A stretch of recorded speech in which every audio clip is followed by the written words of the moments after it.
कैसे जीता बाबर ने भारत को। 16वीं सदी के शुरू में अफगानिस्तान से बंजारों की एक टोली हिंदुस्तान में घुस आती है।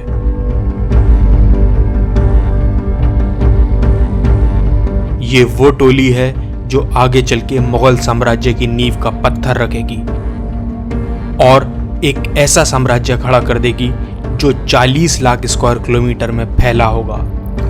भारत के इतिहास में मौर्य साम्राज्य के बाद ये दूसरा साम्राज्य होगा जिसकी सीमाएं इतनी दूर दूर तक फैली होंगी। ये बंजारे कोई और नहीं, दरअसल चंगेज खान के ही खानदान के हैं और ये जिन हथियारों के साथ आए हैं उनकी मदद से वो हिंदुस्तान में कोहराम मचाने वाले थे। उनके हथियार बहुत हाई टेक्नोलॉजी के थे। उनके पास दुनिया के सबसे बेहतर तीर कमान थे। उन्होंने अपने हाथियों को स्पेशल ट्रेनिंग देके जंग के लिए तैयार किया था।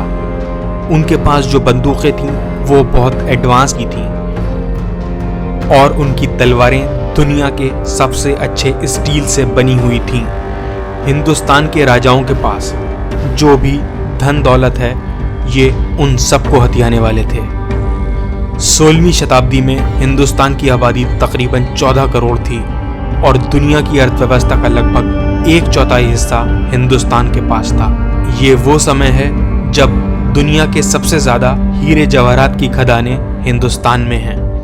हिंदुस्तान के मसाले इस वक्त पूरे यूरोप में खाए जा रहे थे और यहाँ का रेशम हर यूरोपियन की पहली पसंद था। चंगेज खान के ये वारिस सेंट्रल एशिया से आए थे। बंजारों की इस टोली का मुखिया था बाबर। बाबर एक बहुत खतरनाक योद्धा था जो अपने अतीत में अपने ही रिश्तेदारों से धोखा खा चुका था। वो एक शातिर इंसान के साथ साथ एक सूझबूझ वाला आदमी भी था। उसकी निगाहें हिंदुस्तान पे बहुत पहले से थीं, बस थी तो उसे एक मौके की तलाश और ये मौका मिला उसे 1524 में। हिंदुस्तान में इस वक्त इब्राहिम लोदी की हुकूमत है, लेकिन इब्राहिम लोदी का ही एक गवर्नर जिसका नाम दौलत खान लोदी है उसके ही खिलाफ हो गया है और यही दौलत खान लोदी वो आदमी है जो अब बाबर को हिंदुस्तान बुलाने वाला है। बाबर और इब्राहिम लोदी के बीच 1526 में पानीपत की पहली लड़ाई हुई। बाबर इतना शातिर है कि उसने पहले से ही पानीपत पहुंच के शहर के बाईं तरफ एक बहुत बड़ी खाई खुदवा दी है।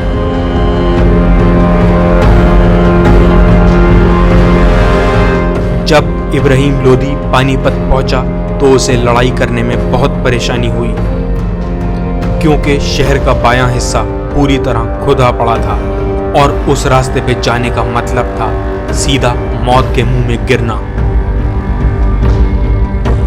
लेकिन इस लड़ाई में बाबर के साथ सबसे बड़ा साथ दिया उसकी बंदूकों और तोपों ने। जब इन बंदूकों और तोपों ने फायर किए तो इब्राहिम लोदी के हाथी इनकी आवाज से परेशान हो गए थे और उन्होंने अपनी ही सेना को मारना शुरू कर दिया था। इब्राहिम लोदी इस जंग में मारा जाता है। उसके सारे सैनिक मर गए थे। यही वो जंग है जिसने मुगल साम्राज्य की नींव के पत्थर रखे थे। अब बाबर दिल्ली सल्तनत की गद्दी पे बैठ गया था।